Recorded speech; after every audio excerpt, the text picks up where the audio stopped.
হে প্রিয়তম পরিবার, খ্রিস্ট আমাদের সঙ্গে থাকুন।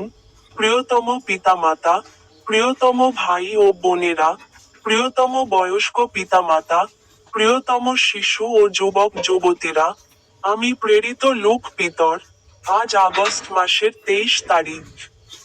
আজ সাধারণ সময়ের 21তম রবিবার। 3টি পদের উপর ভিত্তি করে বিশেষ প্রার্থনা। হে স্বর্গীয় পিতা, আমরা আপনাকে ধন্যবাদ জানাই যে আপনি আমাদের আপনার সন্তান বলে মনে করেন। যখন আমরা একা, দুর্বল বা হতাশ বোধ করি, তখন আপনার পবিত্র আত্মার মাধ্যমে আমাদের আশ্বাস দিন যে আমরা আপনার ভালোবাসা থেকে দূরে নই। হে প্রভু যিশু, আমাদেরকে মাতা মরিয়মের মতো বিশ্বাস রাখতে শেখান। যখন জীবনের কোনো পরিস্থিতি অসম্ভব বলে মনে হয়, তখন আমাদের মনে রাখতে দিন যে আপনার জন্য কিছুই অসম্ভব নয়। হে করুণাময় ঈশ্বর, যখন আমাদের পা টলে যায়, তখন আমাদের ধরে রাখুন। যখন আমাদের হৃদয়ে অনেক দুশ্চিন্তায় পূর্ণ থাকে, তখন আমাদের আপনার শান্তি দান করুন। আমাদের অশ্রুকে আশায় এবং আমাদের দুশ্চিন্তাকে বিশ্বাসে পরিণত করুন। আমাদের পরিবারকে আশীর্বাদ করুন। শিশু ও যুবকদের সঠিক পথ দেখান। অসুস্থদের শক্তি ও সান্ত্বনা দিন। দুঃখী মানুষদের আশা দিন। দরিদ্র ও অভাবীদের সাহায্য করুন। যাজক, বিশপ, সিস্টার ও ব্রাদারদের তাদের সেবায় অবিচল রাখুন। আমেন। বাইবেলের প্রথম পদটি বলুন। রোমিও অধ্যায় 8, পদ 16। পবিত্র আত্মা স্বয়ং আমাদের আত্মার সঙ্গে সাক্ষ্য দেন যে আমরা ঈশ্বরের সন্তান।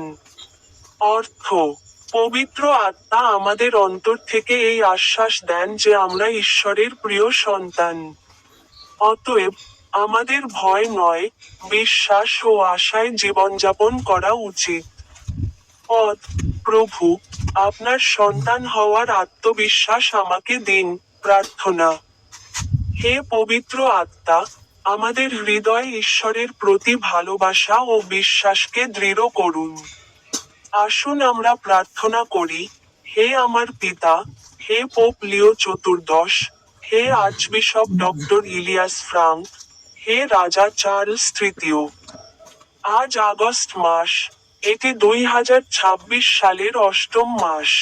সম্মিলিত প্রার্থনা। হে পবিত্র আত্মা, আমাদের হৃদয়কে বিশ্বাস, প্রেম, শান্তি এবং সাহসে পূর্ণ করুন। আমাদের এমন জীবনযাপনের অনুগ্রহ দান করুন যা আমাদের মাধ্যমে ঈশ্বরের মহিমাকে প্রতিফলিত করে। আমরা প্রভু যীশু খ্রিস্টের পবিত্র নামে এই প্রার্থনা করি। আমেন। আজকের আধ্যাত্মিক বার্তা, আমরা ঈশ্বরের সন্তান। অতএব, কঠিন পরিস্থিতিতে বিশ্বাস হারাবেন না। ঈশ্বরের জন্য কিছুই অসম্ভব নয়, এবং যখন উদ্বেগ আমাদের গ্রাস করে, তখন তার করুণা আমাদের টিকিয়ে রাখে।